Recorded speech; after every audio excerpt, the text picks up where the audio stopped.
That's what I told the priest. No? So, Father, my problem is that I'm a homosexual. And nagulat ako, again, akala ko babasahan ako ng Sodom and Gomorrah or ipokondem ako ni Father. Nagulat ako, ang sabi niya sa akin was, Edwin, you're not a homosexual, you're a child of God.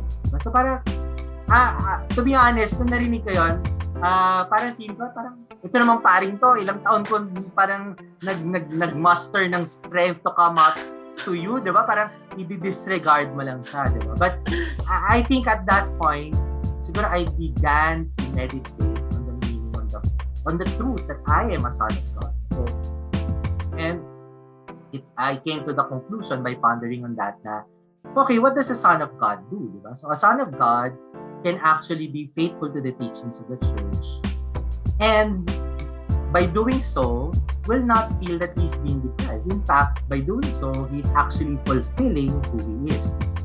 This podcast is powered by Podcast Network Asia and Podmetrics. Hi, everybody, and welcome to another episode of the Narrow Door podcast. My name is Sam O. I'm Tina Ryan. And the show is on YouTube. We are on Spotify and wherever you get your podcast. Thank you so much for joining us today for a very, very highly requested topic on the show. With us today is Brother Edwin Valles. He is the president of Courage Philippines, which is a Catholic apostolate for persons experiencing same-sex attraction.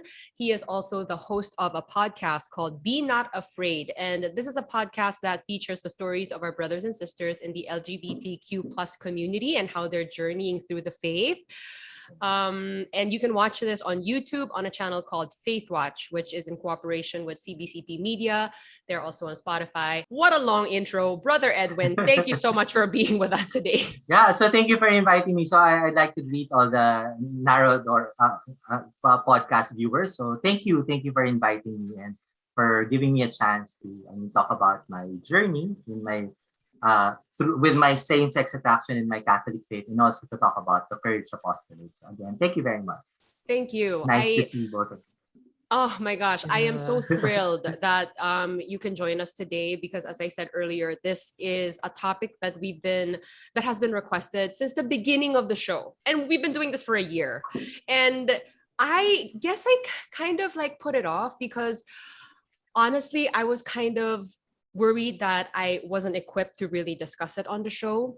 So it was kind of in the back burner and I wasn't really, doing anything about it. And then eventually I was like, okay, people really want to know about this. They have many questions about this. And we want to be a podcast where people can come with whatever questions they have about the faith and we can honestly have a loving conversation about it.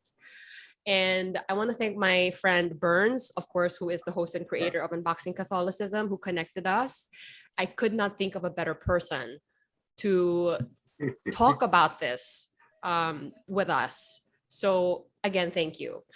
This is going to be a two-parter is what I have in mind. The first installment, which is this one, I just wanted to listen to your story. We want to hear your journey as a person who experiences same-sex attraction and journeying through the Catholic faith at the same time. And then I guess we can talk about Courage Philippines and the work that you do. And then on the second installment, I thought maybe we can devote that to listener questions, and we have a lot. So for this one, you can just have the floor and tell us, your story. How did we get here today? Yes. Okay, it's quite a long journey. So I'm always knocking at the door of midlife. So I've been around, so to speak. So anyway, I guess I belong to a typical Catholic family. So medyo saradong Katoliko yung parents ko. So I was informed by the faith by my family. So specifically my parents and also my maternal grandmother. I went to an all-boys Catholic school, which is actually again another template for most LGBT persons. No? So and I've always been attracted to anything with the faith. No? So I love praying the rosary. I love going to mass. No? So it's really not a chore for me. So I really appreciated it. And sometime when I was a teenager, that was when, or pre-puberty years, that was when the same-sex attraction and even the effeminate behaviors began to maybe come out in a more explicit manner. But I remember when I was young, I preferred the company of girls. No? So I didn't like the boisterous, parang magulo type of games that the boys played, no, among my neighbors. I prefer the company of girls. So all boys school ganyan. Tapos ng high school, so I was like I felt free, no? So free to express who I thought I was. No? So I was very effeminate. So I was with my gay friends. Buti na lang, I think in the school that I go to, we didn't experience a lot of bullying. Of course, I mean, like any boys' school, there's the standard alaskahan. No? So it's very typical of a boys' school experience. But if at all, yung ginagawa namin, because we usually move together as a pack, we more or less do the reverse bullying. So kami pa yung mga mean girls in an all-boys school. Diba? So, yeah, and then I think, so nung third year high school, we even explored, I particularly, and even my peer group explored drinking hormonal pills kasi parang yung time na yun, ang career tracking ko was to become a beauty queen, no? So, so I was that involved in it. And then, I think somewhere by fourth year high school, because of our annual retreat, no? So with my classmates, I don't know, so now looking back at that experience, kasi I felt for the first time in that retreat, accepted and welcomed in the world of men. So by my boy classmates. So before kasi mga friends ko lang first year to fourth year high school, mga gay friends ko. So I didn't bother befriending my boy classmates. But at the time, I don't know, they were very affirming to me as a person. So yun. So, and then, mysteriously, several months after that, I made a decision na when I get into college, magpapakalalaki na ako. So, parang ganun yung perspective ko. And at the time, so this was circa 1990s, it wasn't at all, parang, it was really it was for practical reasons. Kasi at the time, I mean, it's not like now, no? So everyone is given equal opportunity. But at the time, I felt na I don't want people to see first in me my effeminate ways, diba? And misjudge me, but without knowing my intelligence, my talents, diba? So I was making that decision for a very practical reason. So yeah, and then when I went to college, so I went in the closet, so to speak, diba? But yung experience na yun was really not very positive for me. So I would get, yes. So go ahead, Sam. Dire-diretso lang ako. Yeah. I mean, I just have a question about you saying that your decision na quote-unquote magpapakalalaki ka because you wanted to be seen more than person. your Yeah, right. So that correct. was the reason why. Yeah. And for practical reasons. Kasi I felt na gay persons were not at the time, no? So again, this was 1990s. So at the time, wasn't given parang as much opportunity as maybe straight persons who were, no, at the time. Again, that was my impression during that time. So yun. So when I went to college, I tried to become straight, no? So but it was really a very painful experience for me.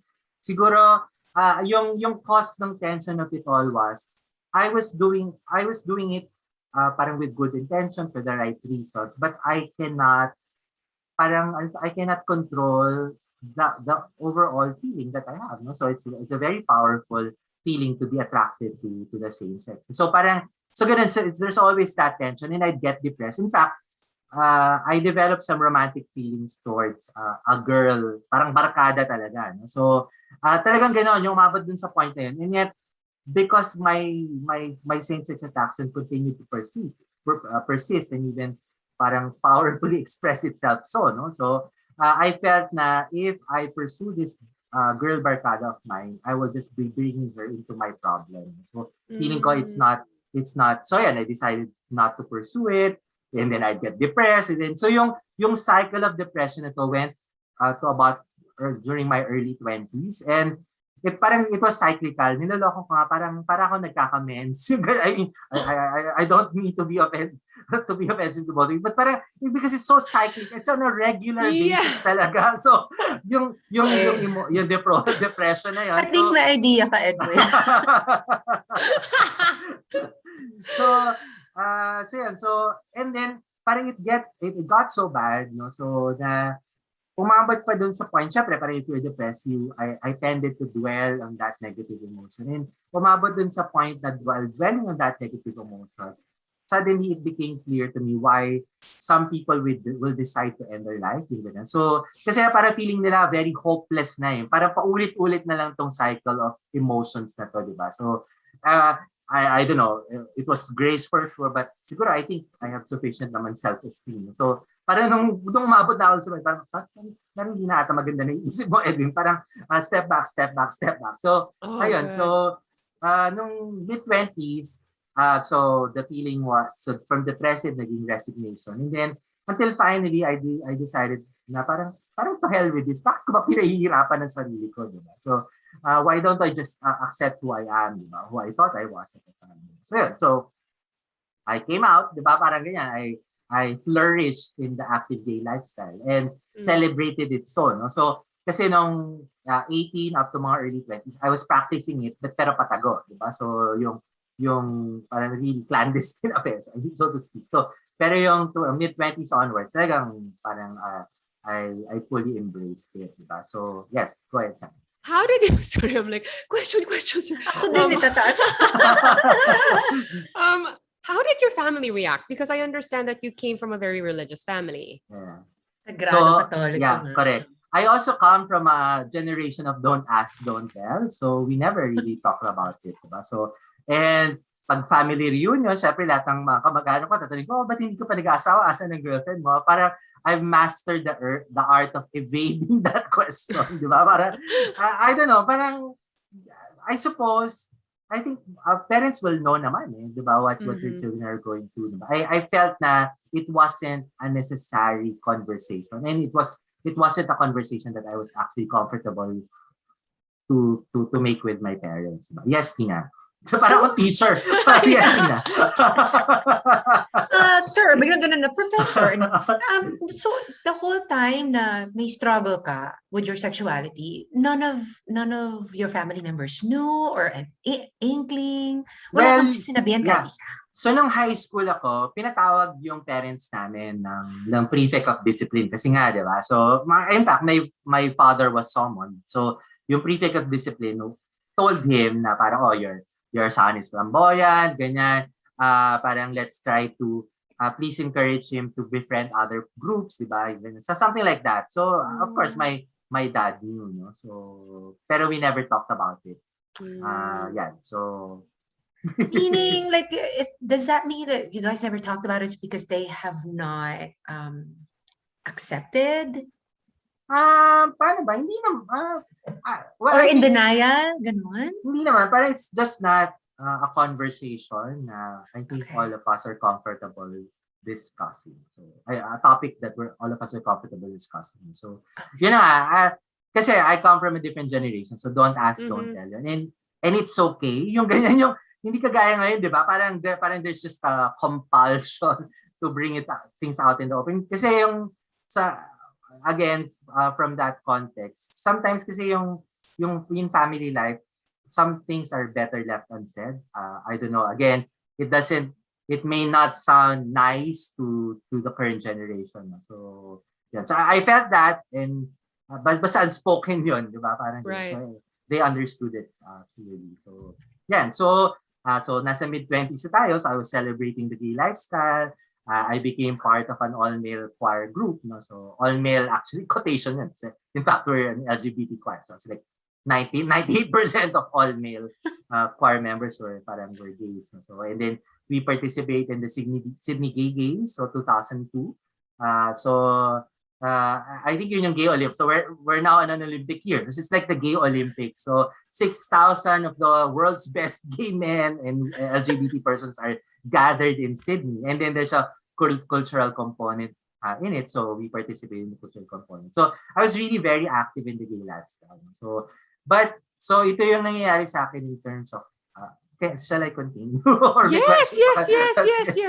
So while that was happening, no, so there's also a parallel movement. So we're talking about this movement in the faith, no. So again, my overall experience with the church is very positive. With the Catholic faith is very positive, no. So kahit ako active sa gay lifestyle, parang I really felt at home with the church. No? So Yun yung upbringing ko. So even nung active ako sa gay lifestyle, I would still go to mass every Sunday. I would still go on my annual retreat every year. No? So not like most of my gay friends, talagang they've fallen out of the church na. No? So meron akong parallel movement na yun. And then in fact, I felt, I was also growing in the faith in terms of having a deeper and deeper relationship with Christ, personal relationship with Christ. So parang yung faith maturation ko noon was moving from theoretical, ideal, doctrinal part into really a personal encounter. So simultaneous yung movement na yun. No?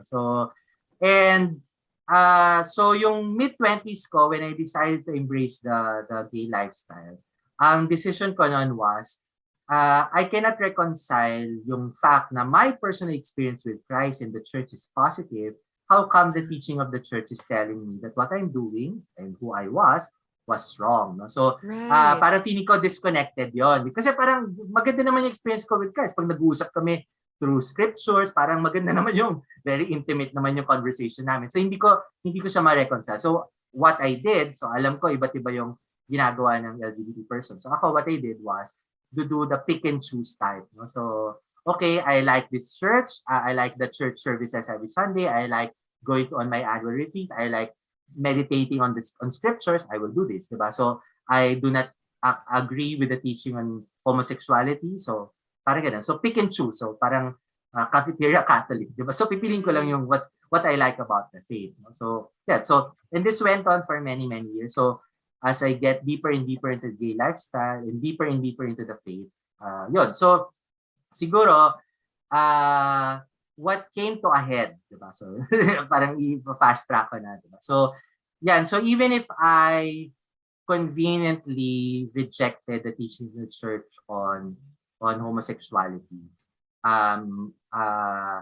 siguro parang what I cannot escape, no? So siguro yung what's happening deep inside me. No? So siguro I'd explain it this way. So as I communicate with Jesus Christ, as I push through with that personal, intimate connection with Him, I felt na as soon as I commit a homosexual act, so no matter how pleasurable it is, so I feel na yung communication line ko with Christ gets disconnected. So parang siyang bad signal. Diba? So parang may internet connection na.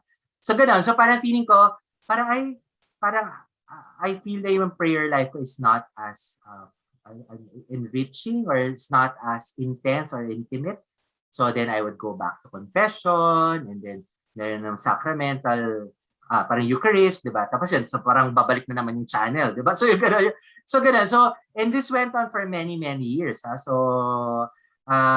yun, siguro at a certain point, I felt, so that my relationship with Christ was more important and more valuable to me. No? So, how long did it take for you to long time. So I think from 25 to about siguro mga nagkakaroon na ako ng glimpse of para my preference for maintaining the relationship with Christ, siguro mga 33 years old.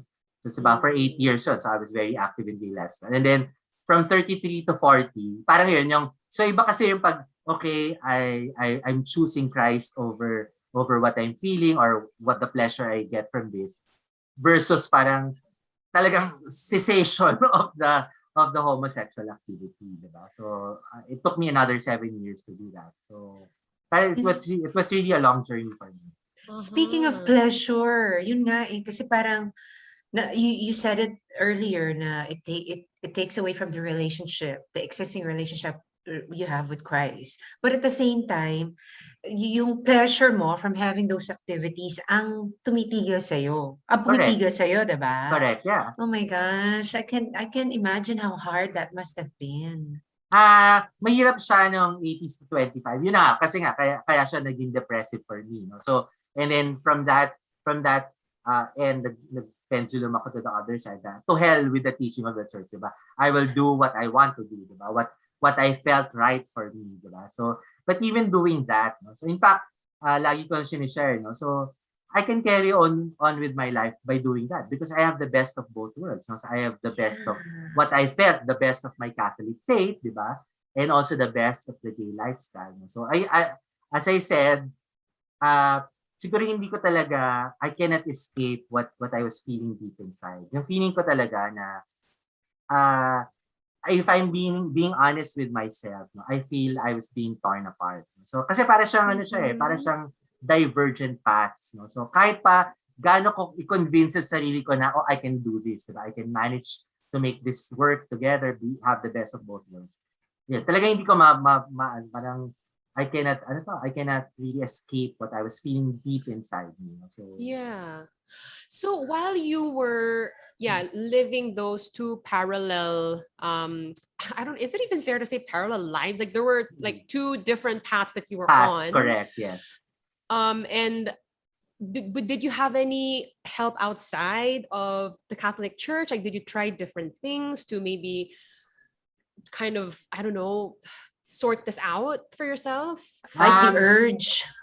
Not really. So I would say na the help that I got were more spiritual in nature. So it's really about that deepening relationship with Christ. So maraming ginamit si God in that regard. So first was I used to do sales. No? So I would present to clients. And I did a random cold call to a client. Tapos nag-present ako ng project, hindi man lang bumili sa akin. But the client parang said na, I think it's part of a Catholic charismatic community. He said na parang, I believe na when we meet people, God send them to us. No? So itong conversation natin is not random. So I'd like to give you a Dida case. So for yung mga podcast. Dida case like a reflection on one passage of the day's readings. It's by the Shepherd's Voice. No? So si Brother Bo Sanchez. So it's a lay reflection. It's very short lang. So, nung binigay niya sa akin yun, I decided na, okay, parang this is a nice gift. I like to incorporate this in my prayer life. Daily prayer life. So, I pray it daily, diba? So, ang weird lang dun sa prayer experience na yun is that whatever I was going through in my life, diba? Kung ano man yung hanas ko sa buhay nung time na yun. Parang feeling ko sinasagot siya nung Didake reflection. So parang, oh my gosh, this is so weird, diba? So, magbabasa. And then after a while of doing that, parang nabitin na ako. Parang, ayoko ng isang passage. I wanted to read the Gospel of the Day. So on top of the Didake, I got in 365 Days with the Lord of the Pauline, parang religious congregation. So binabasa ko na yun siya. Ganun pa rin.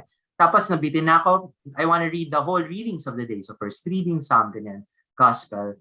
Tapos ganun pa rin. So ang weird pa, nung pag binabasa mo na yung first reading, mostly Old Testament and then New Testament, and then what's happening at my life at that particular point, para silang konektado. So there's like there's a theme that unites the Old Testament people, the New Testament experience of Jesus Christ, and my current experience at the time. So, wow. So alam mo yung, I think it was a very powerful experience na, kaya sinasabi ko na, parang palalim na pa-compelling yung connection na yun. Because what that random act of kindness of that random client of mine did was he opened me up to a scripture-based prayer. No? So parang talagang so yun, na-appreciate ko getting to know Christ through scriptures. And through scriptures, I know that He is alive. No? Alam mo yun, buhay yung salita ng Diyos. And buhay siya,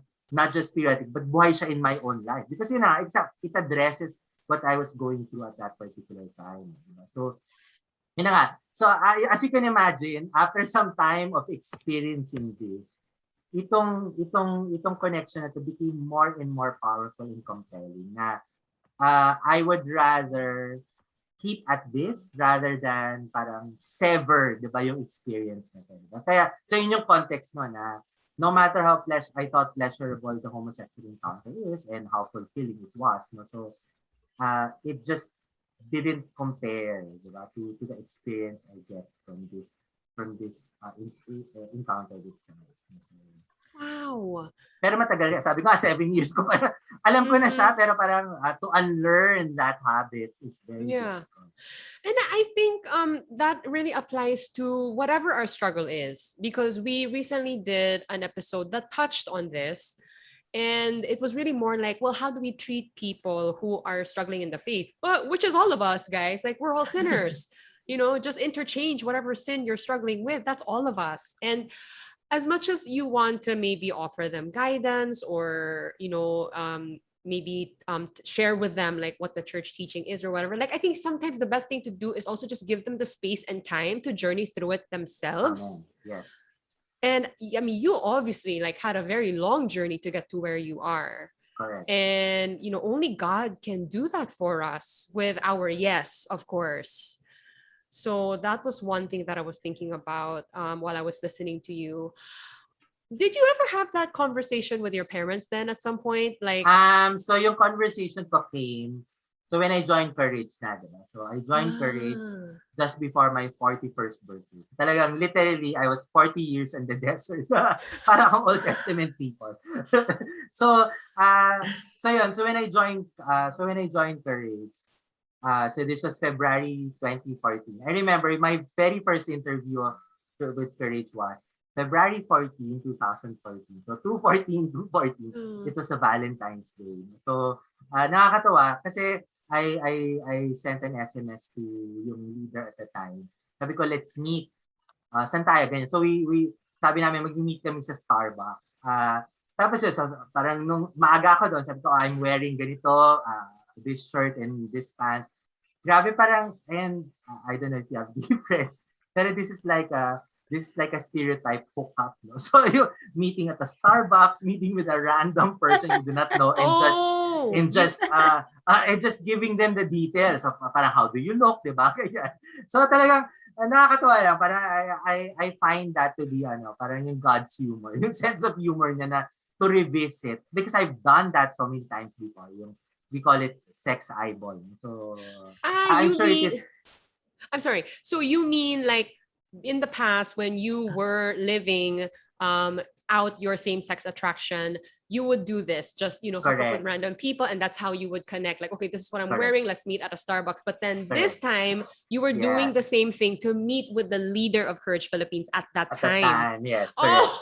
So nire-revisit ni God the same action, but revisiting it and putting, I guess, a different meaning and a layer to it. So, oh wow! like redeeming something in your life. Oh my goodness. Okay. And then and I think I joined the very first Courage meeting siguro 2 weeks after that. I don't know, parang at that particular point, I would describe this like a John the Baptist in the womb of Elizabeth moment. So something deep inside me left. And so I felt na parang really to the depth of my bones and my being na this is where God wants me to be. Yung ganun, yung alam ko na parang with full certainty na ito na yun. Diba? This is it, diba? So yung desire ko for conversion when I was getting into college, ito na siya. Diba? Parang sinagot na ako ng Diyos, diba? Parang ito na yun. Diba? So parang I don't know, parang I just felt na parang this is where I want to dedicate my life na parang moving forward. So but the thing is, things got complicated at my work, no? So I was may management shake-up and parang medyo mataas naman yung position ko. And usually pag management shake-up, usually the parang leaders are the ones being put under a lot of stress, no? So nawawalan siya ng balance kasi parang we were trying to catch up. So I was also working on weekends, but the activities of Courage were on weekends. So I felt na parang hindi na siya I cannot I cannot say yes to both, no? So yung stress of corporate life and getting into ministry work. So yun, I decided to leave the corporate work behind. And of course, I've had to say to my parents, no? So going back to your first question, how I came out to my parents, no? So I had to say to my parents kasi I was the breadwinner, di ba? So obviously, kapag nawalan ako ng trabaho, parang everything will in my household will change, no? So I told them na parang I got involved in this ministry and it's Courage and it's a Catholic apostolate for persons with same-sex attraction. Yun ang sinabi ko. So and then I said, very interesting. Sabi lang ng parents ko, ganyan, meron palang ganyan na ministry. Ganyan. And then I said I wanted to leave my job for this ministry already. So ganun, naging I think it became natural. And And I don't know, I felt they felt proud about it. I remember on the day that I was resigning. So, sorry, may time pa ba? Ikukwento ko sana. So, Please, Sunday, please. Yes. so Sunday, talagang nag-confess ako kasi gulong-gulo na. I think I struggled. February ako nag-join ng Courage. I made a decision to resign towards the end of July. So, talagang ang daming mahabang discernment. Kasi obviously, parang you're the breadwinner of a household, di ba? Of senior citizen parents. I mean, it's not an easy decision to make. Big decision. Yeah, so nung Sunday na yan, nag-confess ako kasi gulong-gulo ako. And the gospel at that time was, which is the gospel today. Hindi ko lang alam kung may reference yung podcast views. But yung Jesus walks on water and he called Peter. And then si Peter parang bibo-bibo. Sige, naglakad ako. Tapos for a short time, nakalakad siya. And then suddenly he fell into Starts the water. drowning. Yeah. So, yan. So, ang sabi lang nung pari sa akin at confession was, alam mo, parang you're too concerned with the anxieties. Parang one thing's important is to focus on Jesus Christ. Learn from the gospel today. So I felt that parang resonated with me. Di ba? Parang bakit ka matatakot sa anxieties of upholding or providing for your family, di ba? One thing is important, si Christ. So sabi ko sa parents ko after na mass, magre-resign na ako.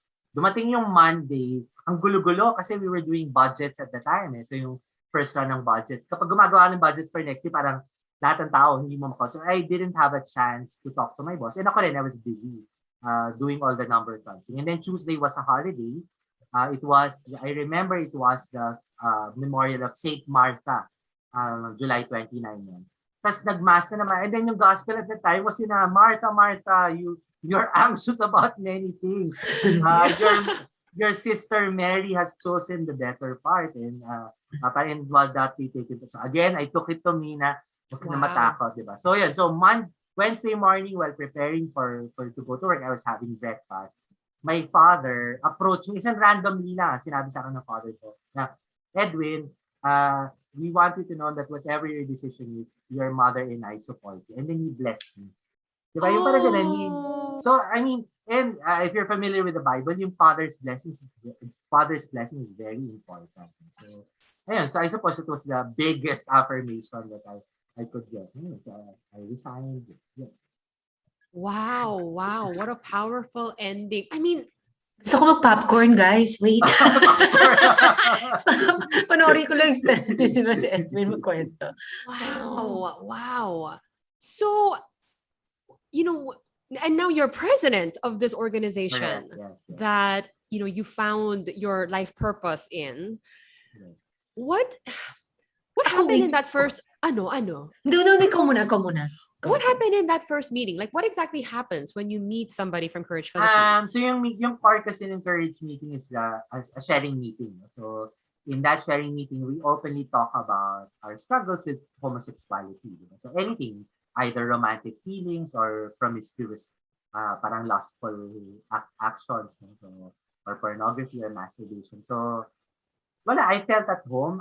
Normally we begin the sharing meeting with an accountability statement. So yung accountability statements ko, I'm Edwin, I'm aspiring to be chaste, I've been sober with others. So I will say kung kailan yung last homosexual encounter ko, I've been sober with masturbation and pornography. So yun yung 3 parameters that So it's like, it acts like an accountability group like AA, no? So yes, that's how we begin. That's how we begin yung meeting.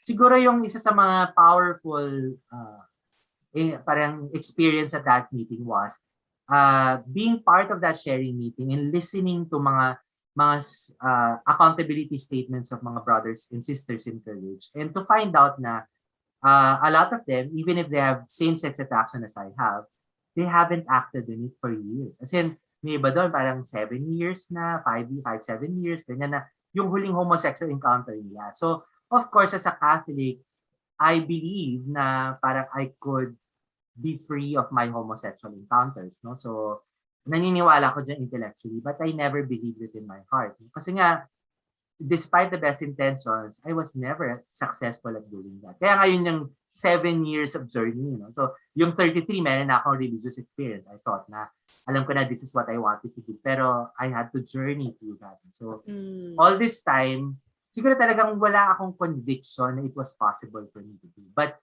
through the witness of the Courage brothers and sisters, yun, siguro change became flesh to me. Parang kung kaya nila, kaya ko rin. Diba? Kasi, I mean, yung ganon. Kasi they share the same homosexual struggles that I have, but they do not act on it. So, yun yung isa sa mga powerful experience. And by God's grace, since that time, so that's 7 years ago, I haven't had any homosexual encounter.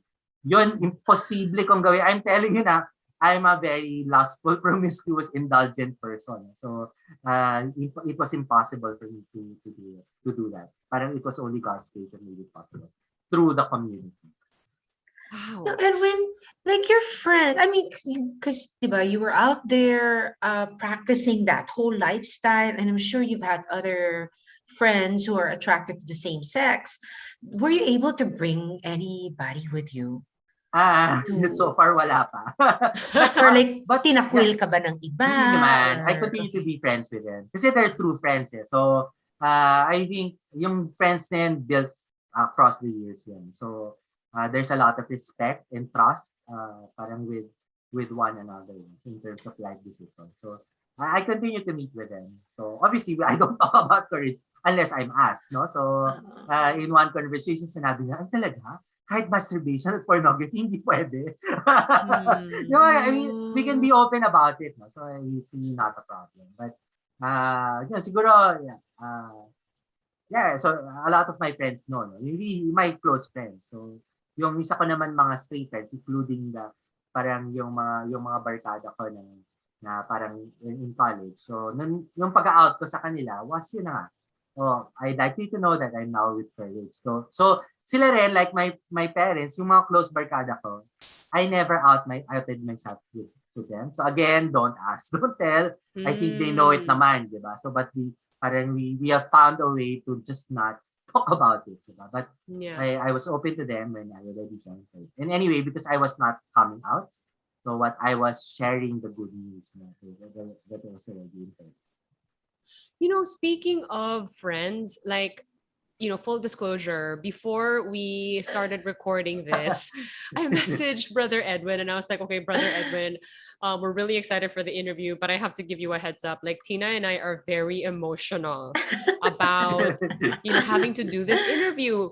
I was so surprised with myself because I think, just like the week leading to this episode, because I had been in touch with you for about that long, and I knew that this interview was going to happen, but it was only maybe about 2 hours prior to us getting on Zoom to record this that I started getting very scared that I was going to hurt my friends who experience the same sex attraction by talking about it on the podcast. And I decided to just message them and ask, like, hey, does it upset you that we're going to talk about this on the podcast? And I am so grateful because their response was basically, no, I know that you love me and that you won't condemn me. I'm looking forward to listening to the podcast. And it just gave me so much relief. And I cried for about an hour prior to the show. Yeah. And and that is actually a question that we got from many listeners, which we'll get to in the next episode. A lot of people are wondering how we can love our brothers and sisters who are experiencing this, how we can have them open up to us and give them the message like, hey, it's okay, we can talk about this, and I'm not going to judge you for it. I'm not going to condemn you. Was there ever a time though, Brother Edwin, in your journey where, because earlier you were talking about how you were feeling torn apart, but then your experience with the church was good, because I think you found that the church was really there to acknowledge this struggle. We're here to listen. We're not here to judge. But then, was there a part of you that was very bitter, maybe about, well, how come the teaching is like that? Yeah, sure. Yeah. So yung there was a phase, so from mid-20s to about early 30s.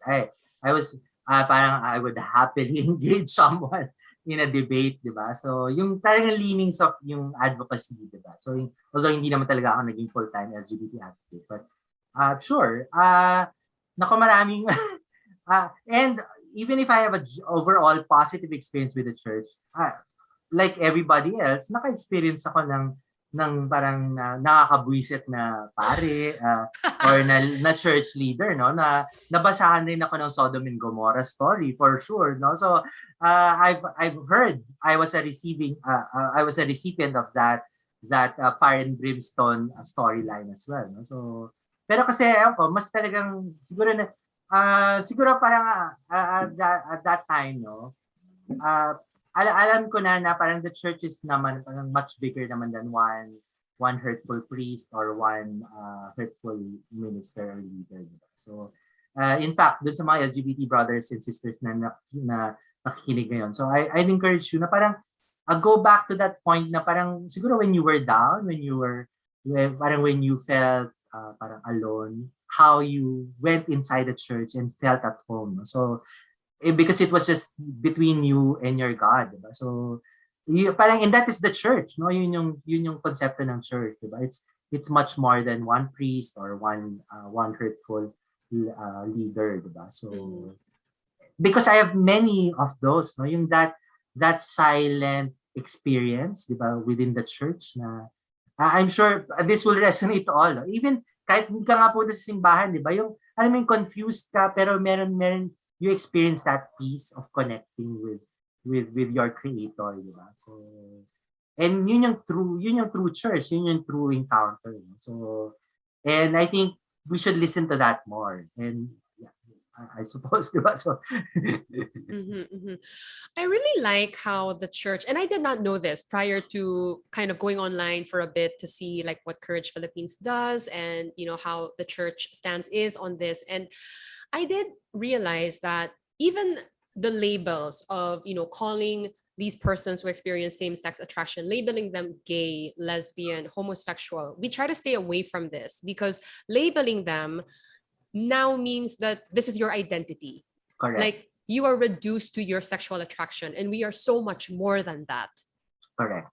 Right? So yeah, so that's another layer of my story. No? So very important yan. So yung identity. So again, from my mid-20s, early 30s, I identified myself as gay. No? So even if I have all the Catholic formation I have, no? So alam ko naman yung teaching ng church. No? So ang hindi ko talaga magets at that point is parang how come I feel welcome and I belong in the church, but how come the church is telling me that I'm also not welcome because of all these teachings? So hindi ko makuha yun kasi nga I was gay identified. And any attempt on my end to be faithful to the teachings of the church felt like a pursuit of deprivation. Kasi nga I was gay identified. No? So I remember among my gay friends, diba? So halimbawa, may isa sa amin makipag-date. Diba? So parang after ng date, ano nangyari sa date? Diba? So magkakwento naman siya. And then sasabihin niya, tapos lahat kami tanong, kamusta yung sex?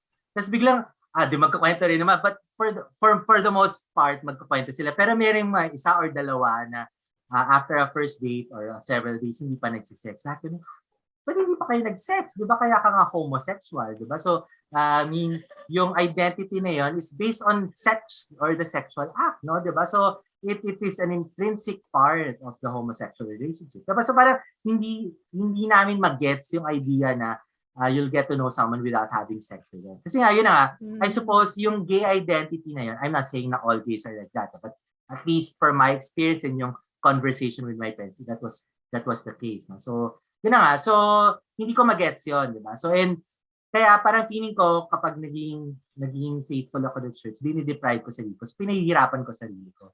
But thankfully for me, again, one of God's graces. So, in scriptures was one.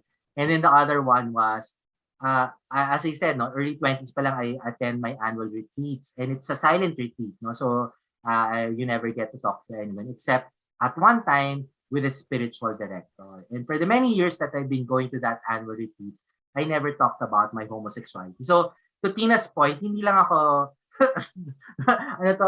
don't ask, don't tell with my parents, with my friends, even to my spiritual director for many, many years. So, very consistent yung behavior ko. So yun, so kasi feeling ko, kapag nag-disclose ako, feeling ko baka hindi na ako pabalikin dun sa, kasi yung annual retreat na yun for me is my spiritual highlight of it. It's very important to me. So And it's an all-boys retreat. Baka yun na nga, baka iba na ako. Di ba natatakot ako? But siguro in my late 30s, so mga 38, 39, thereabouts. By God's grace, I became open about it. So that's what I told the priest. No? So, Father, my problem is that I'm a homosexual. And nagulat ako, again, akala ko babasahan ako ng Sodom and Gomorrah or ipokondem ako ni Father.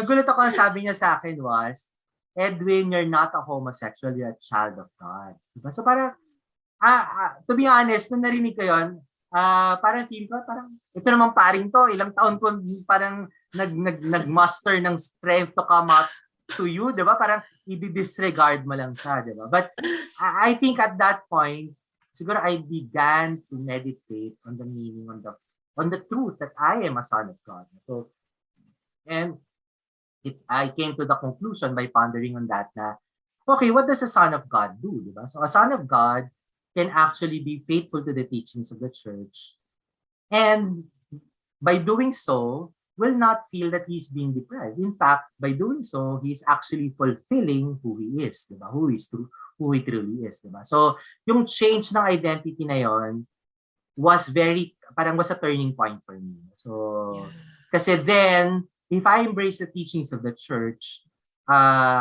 hindi ko dinideprive ang sarili ko. In fact, yun na nga, I'm fulfilling my destiny. So, then yun, parang trying not to commit a homosexual act became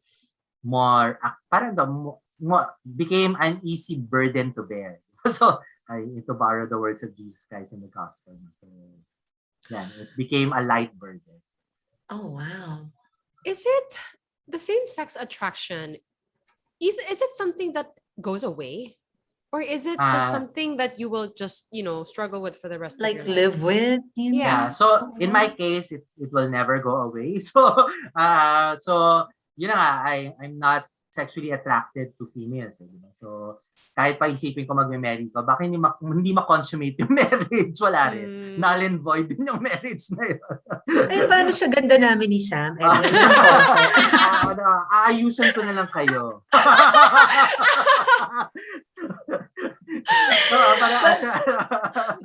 So, in all honesty, how do you fight? Like, kasi sabi mo, hindi nga nawawala. But what do you do about it when sometimes bigla ka lang may nakita and biglang, oy. I mean, what's your first thing to do? Like, do you pray or do you... It's a very long journey then. No? Yung process of parang unlearning that, diba? And developing good habits, parang new habits on top of that. So, I think this is what I would say, diba? And I think you already hinted on that, on how we can accompany our brothers and sisters with who are LGBT persons. So, pinaka-importante talaga yung personal relationship with Christ. So, that's very important. So, as in my case, no? So, kasi ako, parang doon lahat magsisimula. Christ has to become a true person that they have an intimate relationship, that they can develop an intimate relationship with. So, and then from there kasi, yun na nga, parang kapag gusto mo yung isang tao, you also want to please that person. No? So, then you are more willing to do all the ascetical steps that need to be done, or yung mga disciplining steps to be done. So, yun. So, yun talaga yun. And as a prelude to our next conversation, what we need to understand is yung homosexuality, di ba? Yung what LGBT persons are going through it is an affective condition, di ba? So it is a condition of the affection. It's a condition of the heart, di ba? So but the thing is, most Catholic faithful try to address it through doctrine, intellect, di ba? Or through behavior, no? So action. The best, what we find out in courage is, the best way talaga is to also approach it from the heart. No? I think we have to employ more effective approaches. So, yan. So, to sum it all up, di ba? Yun yan. So, then we can talk about ano ba yung mga effective approaches na yan, di ba? So, pero yun yung, I think that's very critical in terms of trying to ascertain how to accompany our LGBT brothers and sisters. Maganda yung isang article na ginawa ng isang researcher. I hope the title of the article kasi yung homosexuality is a symptom of a broken heart. I hope it doesn't feel offensive. Pero I think kasi yun parang merong deep affective need yung mga LGBT brothers and sisters na for whatever reason, may not have been fully fulfilled by the people ought to fulfill them. Diba? So, Have you across their history. Diba? So when you look back on your journey, have you figured out what that was for you? Yes. Oh, what was it? But yun na nga, alam mo, yung interview ko nung Feb 14, 2014, sinabi rin sa akin yan ng leader ng church. Sabi ko parang, ako hindi ako naniniwala dyan. I have a very good family. I have a very Catholic family na para my parents are parang really parang happily married, diba? There was never a time na threaten ako na maghiwalay sila. So parang wala akong trauma na ganyan, diba? So hindi totoo yan for me, diba? So 9 months into doing the courage meeting, and again through a sharing of one brother, parang sinabi niya was, ako ang issue ko is I have a mother issue. Sabi niya ganyan. Sabi ko parang, mother issue? Meron din kaya akong ganyan. And then suddenly I remembered na yung in my annual retreat, yun yung sinisharing ko sa spiritual direction. I never talked about my homosexuality. Pero I don't know. So from my teenage years up to most of my adult life, yung 20s at least, I have this, I don't know, unexplained, irrational, negative feeling towards my mother. No? So yung, meron lang feeling of animosity. Of course, like a dutiful Catholic son, I love and respect my mother. Pero talaga, every little thing that she does irritates me. So I couldn't explain what it was. So, yun. So, sinasabi ko yun sa spiritual direction. So, sinasabi ng pare, I'm sure your parents are good, di ba? Kasi they raise you, etc. Tapos yun, parang I think because of that, parang introduction of IMAD, na-discover ko na, parang sa tingin ko, kaya pala ako meron this unexplained negative feelings towards my mother is because maybe deep inside me, I was blaming her for my homosexuality. And kasi anong nangyari, so siguro it's not as direct as that. Of course, I can say it now in a direct manner kasi I've pondered on it, diba? Pero yung realization is not as clear cut as that. But kasi what happened in my family setup, my mother was the dominant figure. So she had a better career. She was earning more money. She was more ambitious. Whereas my father, yung chill-chill lang na tatay, no? So hindi siya masyadong driven. So nung bata ako, I idolized my mother kasi nga para yun, success begets success, diba? So you're attracted to success, no? So and then I felt my father was a weak figure. Pero yun na, pagdating ng teenage years ko, so nag-change yun. So I was more affectionate to my father. And parang naiirita ako sa nanay ko malaman kung bakit. So yun. So yun na. And that was also the time that my homosexual attraction really became more manifest during the teenage years. So yun. So, and while I discovered that, yung deep woundedness, di ba, in my deep need for siguro for a more masculine, more dominant affection, let's put it that way, which was lopsided because of the family that I grew into. Na-realize ko na my mother also didn't have a choice, no? Kasi yung when she was young, yung father niya, my maternal grandfather, left them for another woman. No? So, in fact, nakakatawa nga, yung birthday ng mami ko was June 14. Yung brother niya from another woman, pinanak ng June 19, di ba? Talagang napaka-prolific ni Lolo. So, I mean, days apart lang sila, di ba? Yes. So yun. So, and because my mother was elder of 2 children, and this was circa 1950s, 1960s, di ba? So, a single income family. So, parang naging mahirap yung buhay nila. And my mother being the elder of 2 children, she didn't have a choice. So, she had to step up. She had to be driven. She had to be ambitious. Otherwise, hindi sila magsusurvive. Paano siya mag-aaral ng school, di ba? Yun. So, and the same characteristics that she needed or she had to develop because of what she went through, di ba, yung family setup na. Unfortunately, dinala niya in her own family, di ba, in our family. Diba? So, she continued to be driven, to be parang assertive, to be aggressive, di ba, and overpowering my father. No? So, yun. And nakakatawa lang na, sorry, masyado ba kumakit? Nakakatawa lang na when I realized that, I realized that while doing adoration, yung idea na you're wounded because your mother was wounded herself, and I wouldn't be surprised if my philandering grandfather was also wounded himself. No, so it's a series of parang siguro painful experiences, no? So hurtful, emotional experiences na parang nagka-carry on lang. So when I realized that I was doing Eucharistic adoration, suddenly nilagnat ako. So umuwi ako ng bahay. Tapos yung mom ko, being a career woman, was not a doting mother. No? So nasa kwarto lang ako natutulog. Pero weirdly enough, at that particular time, pinuntahan niya ako sa kwarto, pinupunasan niya ako, pinainom niya ako. So, and she was actually a very doting mother at the time. Parang nakakatuwa lang na, this is how God works in you, di ba? So parang, hinihil ka niya, but also trying to heal the whole family along with it. And for the many times na I didn't have positive feelings towards my mother, hindi ko rin ma-explain yung behavior ng tatay ko na yung tatay ko naman, lahat ng whims ng nanay ko, pinagbibigyan niya. Na parang, so parang, bakit ganyan? So, hindi ko maintindihan. But parang I realized at that particular moment, kung may sakit ka, talaga pag may sakit ka, nag-hallucinate ka na lang. Anyway, na-realize ko lang na God needed to bring my father and my brother and me into my mother's life, because she needed to experience the love of a man that she never got from her own father. So, kaya binigyan siya ng husband na gano'n, na pagsisilbihan siya. Alam mo yun, yung very, very devoted to her, di ba? Under Desire. Hindi naman under Desire yung dad ko. Pero very devoted. Talagang, so, yun. So, yun, I think yun yung beauty ng approach ni God. So, parang similar kami sa, yung lolo ko ganun din. Tapos si mami ganun din, strong personality. Parang ang easy to blame, no? Like people in your life. So okay ako ganito kasi ganito sila. But then you're right.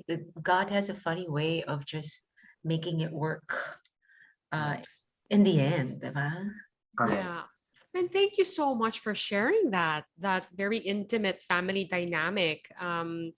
And of course, your journey too. We still have so many questions. And in the next conversation, I think as we go through our listener questions, we're going to get to know you more in the process as well.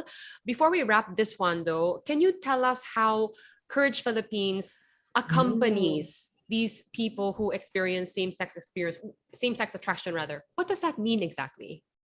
Yeah, so yung Courage Apostolate is the expression of the church, of the deep love of the church towards LGBT persons. So it's a support committee, it's a spiritual support community. So yung main approach talaga niya is really listening. So yun na nga, yung core niya is the sharing meeting. So it provides a venue and opportunity for LGBT persons to openly talk about their struggles in a Catholic setting without feeling judged or misunderstood. Kasi lahat ng tao doon, pinagdadaanan.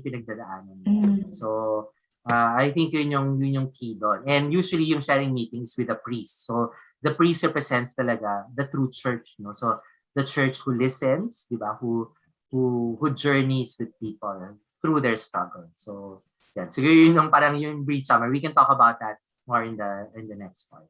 Okay, great. Thank you so much, Brother Edwin, for sharing your journey with us. And for being honest, Sam, naayusan lang niya tayo. You are, we really appreciate you being so honest and open about what, this experience has been like for you. And I'm sure that a lot of our listeners who are experiencing this or have loved ones who are experiencing this are encouraged and strengthened by your testimony. So thank you so much, Brother Edwin. You're Again, welcome. Thank you. This is a two-parter. So on the next episode, we are going to get to some of the questions that came in, and you guys are curious about a lot of things. So watch for that. And in the meantime, please don't forget to watch Brother Edwin's podcast, which is on YouTube on a channel called Faith Watch. It's called Be Not Afraid, again, featuring stories of our brothers and sisters who are journeying with same-sex attraction in the faith. And of course, Courage Philippines. We find you on, do you guys have a website? We have a Facebook page, so Courage, all capital, and then Philippines. Okay. Fantastic. And if you guys want to get in touch with us for any future topic suggestions, or if you guys have any questions about the faith, the Narrow Door Podcast at gmail.com is our email. Thank you so much for joining us, and we'll see you on the next episode. Bye. Bye.